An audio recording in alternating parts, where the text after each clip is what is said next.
Hello everyone, it's wonderful to be able to share energy with you guys this way. I have missed you all and missed doing videos, but I have needed the space for myself, and I have also been incredibly busy. It's summer in the Lakes region of New Hampshire, and so that means that everyone across the board is busy. So Madeonearth is busy, my healing practice is busier than ever in the summer, and it's been wonderful also to spend some time with Vincent just outside doing wonderful things, connecting with the earth that way. So I have been really enjoying the summer season in a way that I haven't in years before, and it's been very healing and really healthy for me to take some personal time in those hours that I do have for myself to myself. And so I would encourage all of you to make sure if you need that space for yourself that you're giving yourself that space, because it's very healthy to give ourselves that gift.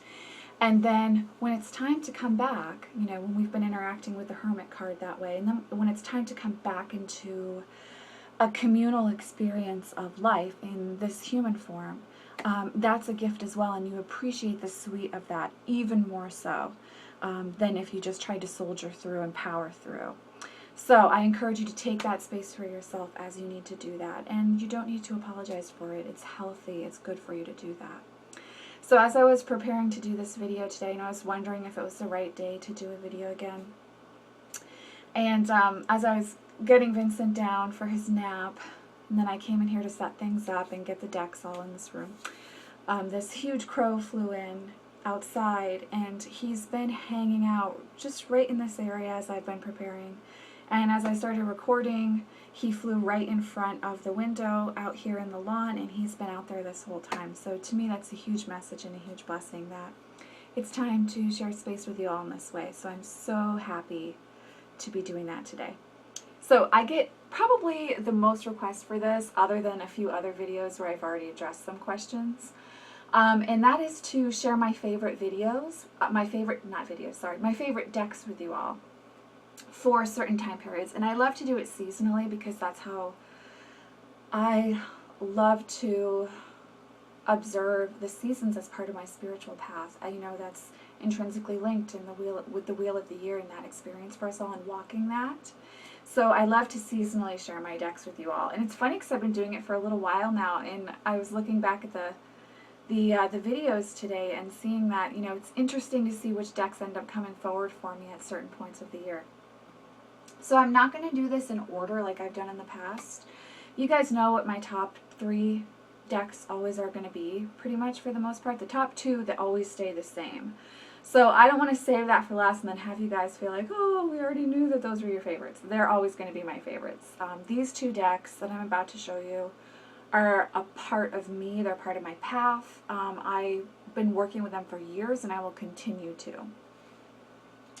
And those 2 decks are, dun dun dun dun, go ahead and say it because I know you guys know, the Tarot of Vampires and the Ayesha Oracle.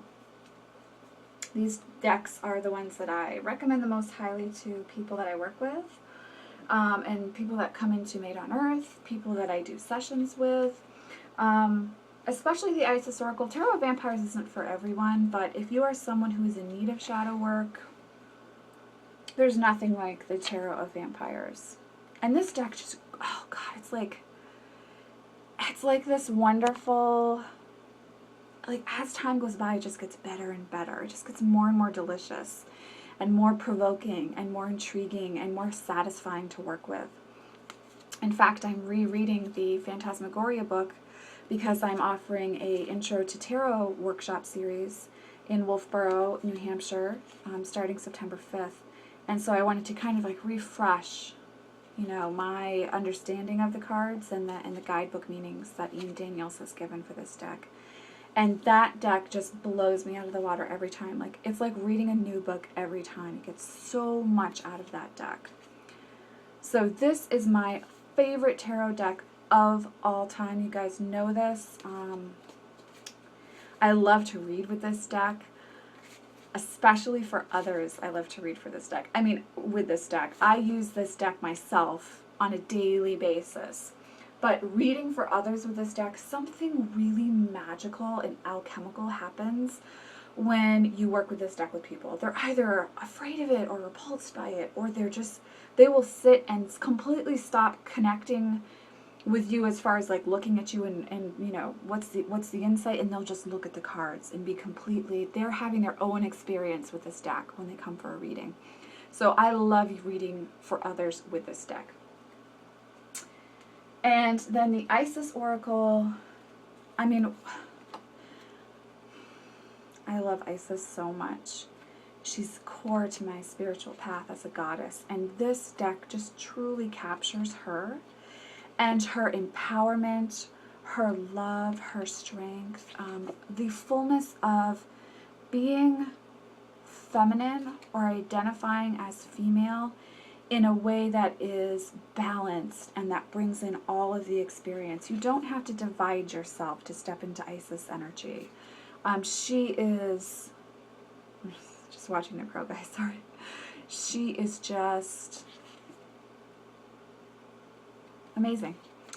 And this deck is beautifully done, lovingly done, captures her energy the way that I experience it in the most powerful way. No other deck has come close to capturing Isis the way that this one does for me. And the healing exercises in the guidebook I still use to this day when I draw cards from this deck.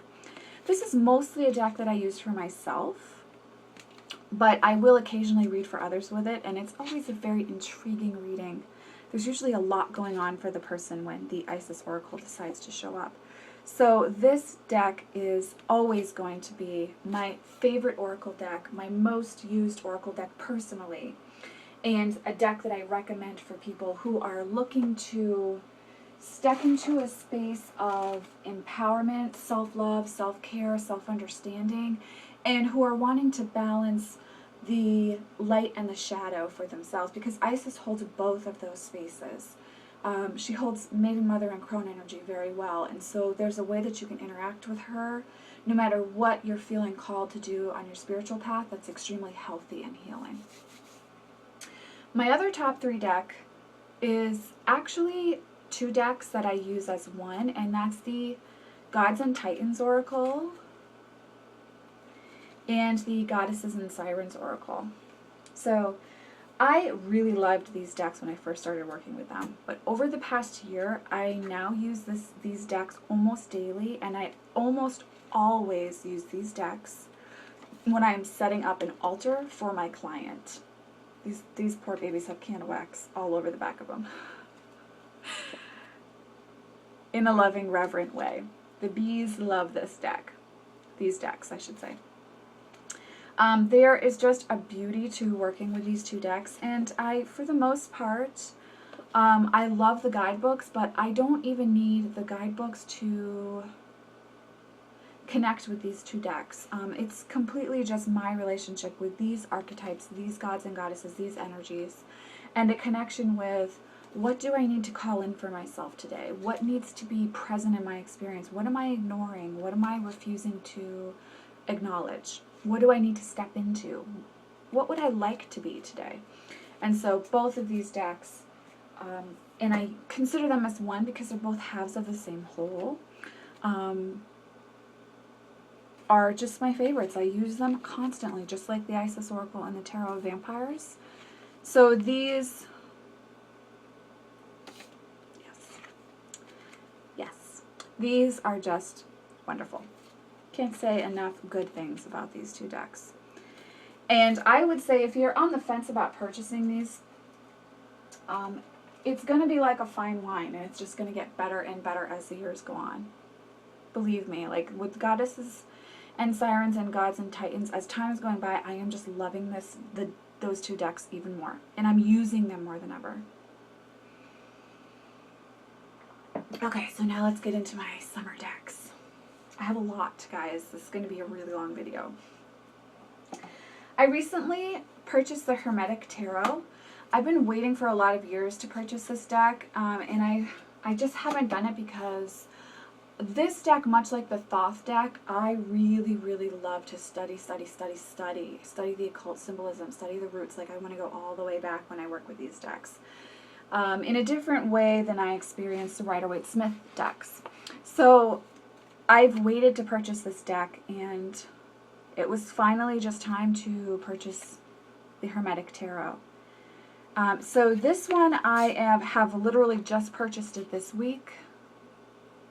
So I am in the new stages of getting to know this deck. And like I said, there's going to be a lot of research with this deck for me. So you're not going to see a review anytime soon. I won't be reading for others with it anytime soon.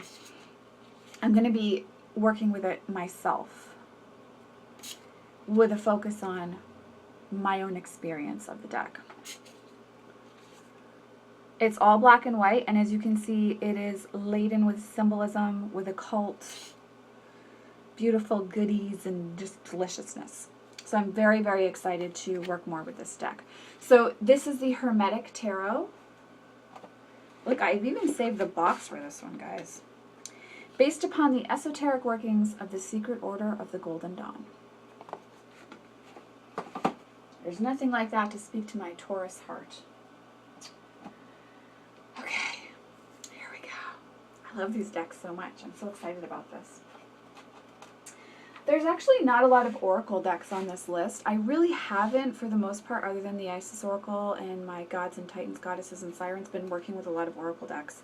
Pretty much been very tarot heavy this year.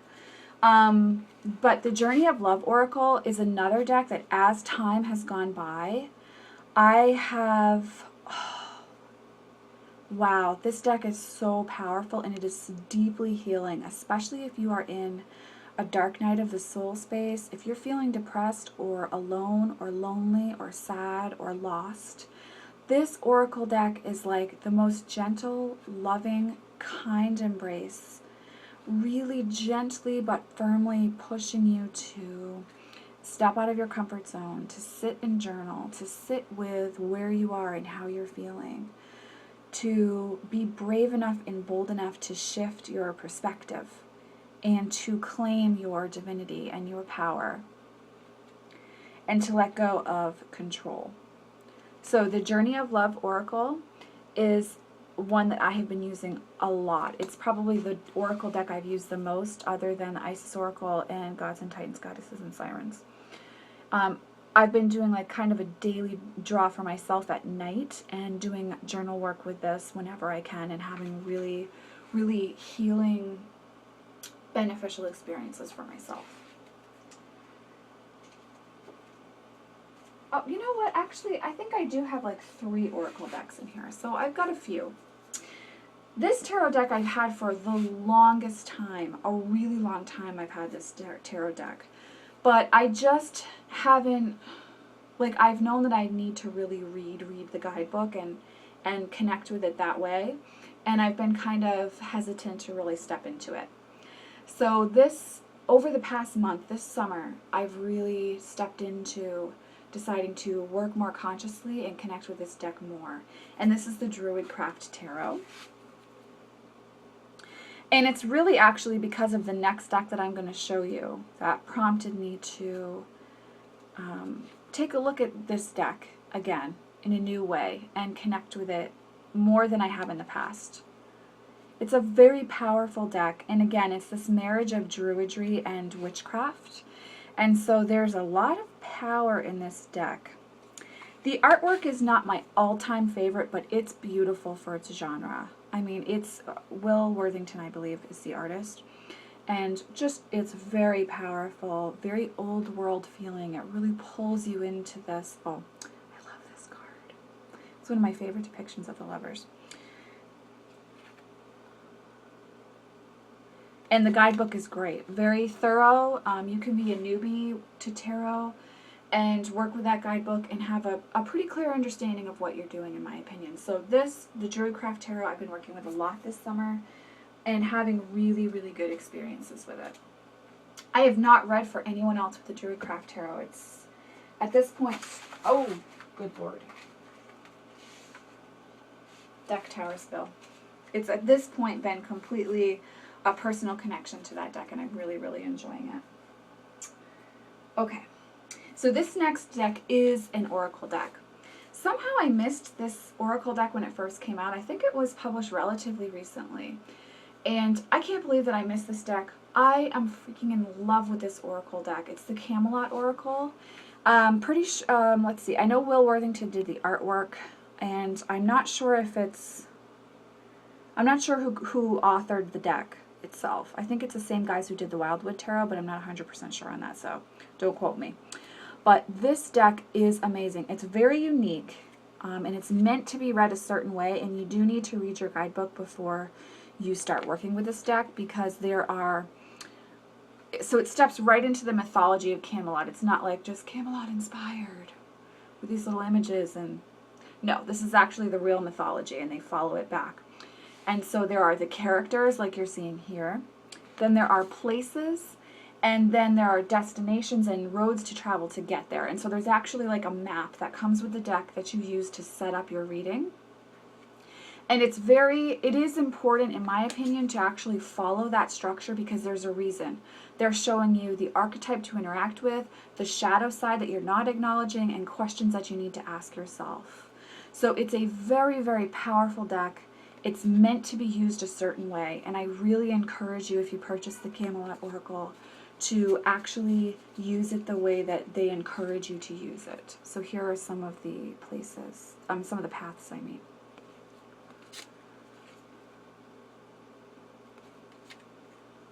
Oh, this one was reversed. This deck likes to pull reversals on me without me realizing it. So when you work with this deck, you won't just shuffle all the cards together. You're going to keep certain aspects of the deck separate from others. It's all explained very, very clearly in the guidebook, but I do encourage you to really, really follow the guidebook instructions for using this deck, and you will have an amazing experience with it. Shane and I, my husband, have been using this deck together, and then I've been using it alone as well, and it's been pretty insane. It's a really, really good Oracle deck, and I'm just so excited that I happened to see it when I placed the book order at the store. The Dream Enchantress Tarot I have been reading for others with a lot. As time goes by, I just love this deck more and more and more and more, and it gets more inspiring and clear, the readings, the understanding of the meanings for the cards. It's just a really beautiful Fae deck with this mystical energy. So this is the Dream Enchantress Tarot. And this is one that I didn't expect to like that much. I just randomly purchased it on a whim. I love it when that happens. Some of my best decks happen from that. And I love this deck. I love working with this deck. I really, really enjoy this deck. The next deck is another one that you guys will remember from my review that I really debated on purchasing. I'm so glad I purchased this deck. This is the Night Sun Tarot. And I have to say, guys, as the months are going by, I am enjoying this deck more and more. It has its own character. It's very unique and was created with intention. And again, anytime that there's symbolism, you know that it's gonna draw me in. I'm gonna get pulled in and have a lot of fun exploring it. And this deck is no exception when it comes to the symbolism. It really does pull you in.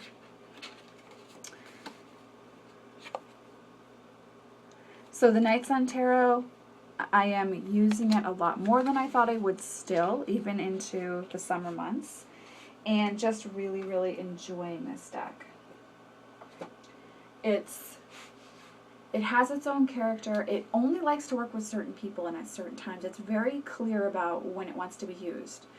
And especially for other people, there are certain times it will show up, and it's usually the same feeling that's happening in the person's life energetically when it shows up. And then for me, it's a very sassy deck. And so it will show up and wants to be used almost exclusively in spurts of time, like for a few days, and then it will take a break and I won't see it maybe for a week, and then it will pop back up and want to be used again. So the Night Sun Tarot, I am really enjoying, guys. I'm very glad that I purchased that deck. The next deck won't surprise some of you. I want to be a little bit clear about tarot for a second. It is a system, and so it is important that we understand it, even though I do believe that we read intuitively once we step into this realm. And so the Thoth Tarot, which is the next deck on my list, I have had for a long time, like probably 5 years now, guys. Almost as long as I've been reading, I've had this deck. And I have never read it for anyone else, and I'm still studying this deck. So it's different from the Rider-Waite-Smith system, and so that's why I'm saying it's important when you are stepping into a system. It's different than an oracle deck, which is its own energy that someone's created. There is a lineage when you work with tarot, and the Thoth tarot is no different. Crowley created it with differences on purpose. And so there is a respect that you should approach this deck with, in my opinion. And there's a dance that I've been doing with this deck for a very long time. And after having my son when he was very small, and even now, I don't have as much time to do research as I used to before I had him. And so I am not in a space where I'm ready to read for others with this tarot deck, because it's not as easy for me as Rider-Waite-Smith is. So this deck has been fascinating for me because it's been this very slow dance I've been doing with the Thoth tarot and with Crowley and his work in general. And I'm getting to this point where I can feel that we're stepping into more than just a personal relationship. I think it's still like almost a year out for me, but it's happening. We're getting there together, and it's really exciting. And never mind the fact that just reading the books on Thoth are fascinating as well, and connecting with and understanding the imagery in the Thoth tarot as well is very fascinating, and it's a beautiful connection. And sometimes that slow dance with decks is really, really powerful. You know, there are times when you just know and you just go. Like the Tarot of Vampires was like bam, bam, bam, bam for me right away. Got it, knew it, understood it, read the guidebook, and had a complete connection with that deck. And then there are decks like the Thoth Tarot for me, which it's about taking your time. It's about aging together and kind of having some experiences together that mold you together as, I want to use the word couple, but it's, you know, it's not that type of a connection physically, but energetically it is at times. It is a marriage that happens when you work with decks like this. So this deck has been a slow burn for me, and we're almost ready to go somewhere new, and so I've been working with this deck a lot lately. It's just been kind of hanging out, pulling me in. And the backing to this deck really pulls me in too. So with the Thoth Tarot, everything, every little part of this deck, everything on the backing to this deck has a meaning, it has symbolism, and there's a reason why it's there. So with this deck, for me, it's really about understanding why every little part of the illustration is included in the deck. Every piece of the puzzle that's on this card, why is it here? And understanding that. So yeah, I'm excited that the Thoth Tarot and I are reaching a new space in our relationship together. Yay, Thoth Tarot! Okay, I'm calming down now. Okay, so this is the last Oracle deck on my list of summer decks, and it's the Fallen Angels Oracle. You guys know about this deck. I've talked to you about it. I post pictures on Instagram of this deck occasionally because it's so beautiful. I have a unique experience with this deck as well. I really don't use the guidebook when I work with this deck at all. And it's more about the personal connection I have with each of the demons or fallen angels in each card. So this deck is another one that over time, as the years have gone by, I think I was pregnant with Vincent when I first bought this deck. There is a deepening of our relationship and a clicking that happens when I work with this deck. This deck likes to read with others a lot. And I always have a little giggle because people love the artwork, and they don't always understand that we're reading fallen angels, and there's such a stigma attached to and associated with this idea of fallen angels, of demons, and shadow side, for lack of a better term. And it's fascinating to me to see that the messages are just as clear and blunt and loving and aware when it comes from this deck as perhaps someone else using a virtue deck. So there's a stigma that's attached to demons and fallen angels that is very, very fascinating to me, and I love pulling back the layers of that. when in reality, they were fulfilling their purpose in the Christian experience, and it was a very serious purpose. There was a real lesson that each of these entities was invoked or created to call into your experience.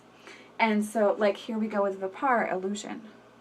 So, when you can peel away the stigma and look at the archetype that this entity is holding, there's a lot of healing that can happen there. And it's been very exciting for me to see over the years. This deck likes to come out a lot at psychic fairs. Of just the way it interacts with people in this very loving, clear, just yummy way.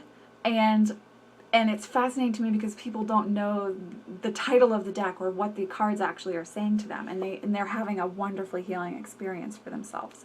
So this deck is really special for me. Can I just say that the cardstock on this deck, this is a $12 deck on Amazon, and even through indie boutiques like Madeonearth, you can get this deck for relatively inexpensive, probably like $14-15. The cardstock on this is awesome, and it isn't as good a condition as when I bought it, and like I said, I use this deck a lot. I shuffle this deck a lot, and it has held up so well. Like, look at it. I wish every deck had this cardstock. Just side point. This is the backing. Love, love, love this deck. Okay, so my last deck today. This is a really long video. Sorry, guys. My last deck today is one that I don't talk about a lot because it's an intensely personal deck. I mainly use it just for myself, for shadow work, for magical workings, for ritual. It holds that kind of occult space in my life for me that I really connect with at a very deeply personal level. However, over the last 2 months, it has slowly decided to come forward, and it's been present at a few readings for other people.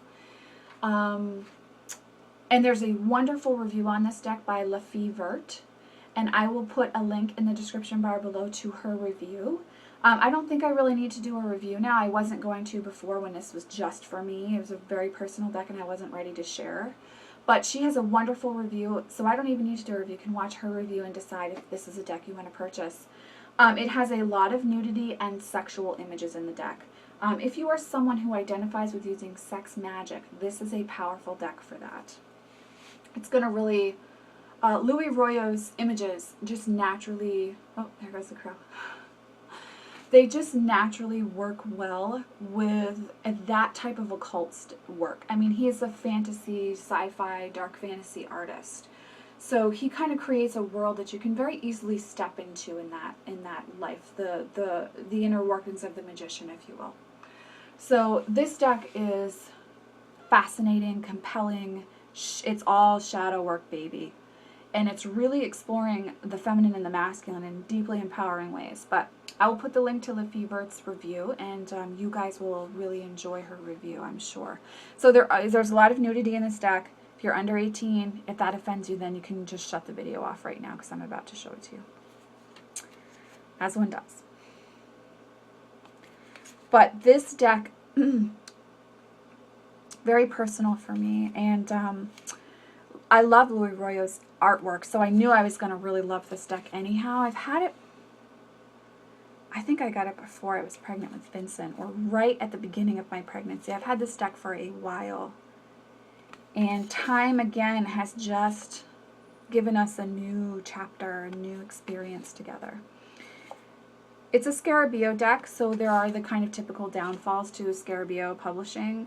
But the deck itself is beautiful. Royau didn't just kind of throw this out with some images on it that he's used before, even though there are, artwork from previous collections of his. It feels to me like there's an intention behind each image and a purpose that each image is serving.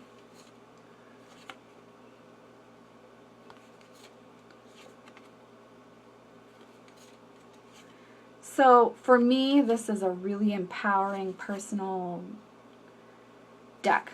And it's very pointed in its meanings and in the understanding of the reading as a whole when you work with this deck. And again, it lends itself extremely well to ritual. It lends itself extremely well to any type of magical working you're bringing into your experience, or any type of empowerment or understanding of your life, yourself, your authenticity, your femininity, your masculine self. All of those things together, this deck is really doing that. It's a very dark deck. It's really meant for shadow work. So if that you're drawn to that, then you'll probably enjoy this deck. But as I said, over the past 2 months, it started to kind of be ready to work with me in a setting where it's not just the two of us together in our relationship, but it's more about a communal experience and what is it like to work with other people with this deck. And we've taken a while to get there, and it's exciting that we're there, and I'm enjoying reading with others with this deck. It's not one that I read for everyone with, and it's not one that wants to read with everyone. It has a really purposeful, powerful message when it shows up. So that's the Dark Tarot by Louis Royo. And I would say it's intensely personal and powerful right now, and I've been using it a lot. Like right after Tarot of Vampires, I've been using the Dark Tarot a lot. It's been hanging out and following me around a lot. And I forgot to bring in the Mibbermig Tarot, the Mibbermig Magical Tarot, which I talk about a lot when I do these things because that deck just brings such laughter and joy to my life. And it's the only Rider-Waite-Smith imitation deck that I enjoy reading with. And I love reading for that deck with others. So that deck has an honorable mention as always. And it's just wonderful.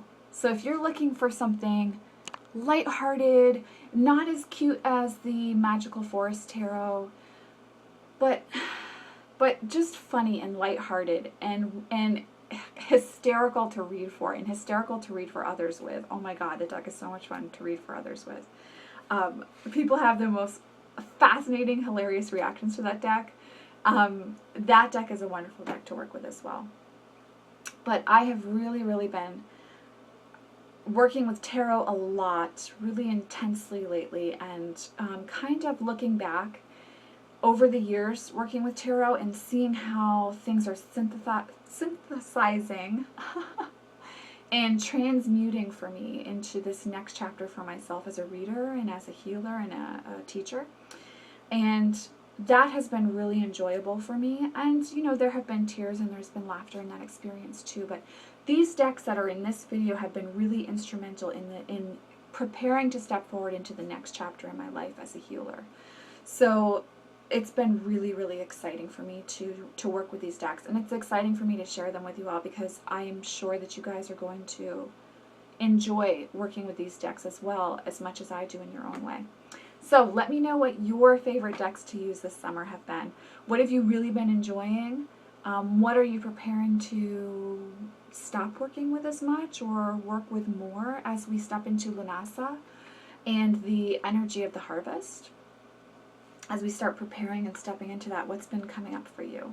I can feel the Sacred Rebels Oracle calling me, and so I know that I'll be using that this weekend especially, but I haven't really been using that all that much this summer for the most part. It's been more the Journey of Love Oracle that I've needed. So, as always, I am sending you all so much love, many blessings. Take time for yourself. Honor yourself, honor your path, and especially as we sit with the energy of the blue moon in Aquarius and the Sabbath of Lammas or Lunasa, whichever you prefer to call it, sit with how you can boldly be yourself, fearlessly be yourself, and push yourself past your limits that show up due to fear and being comfortable for ourselves. How can you step past that and out of that and into an unapologetic, truthful, honest way of being that brings joy into your experience and others who are watching you have your experience, so that they can feel emboldened to step into that themselves as well. I've been sitting with that a lot over the last few days. So, much love. Blessed be you all. I'll see you in the next video. Thank you for sharing this journey with me, guys. Bye.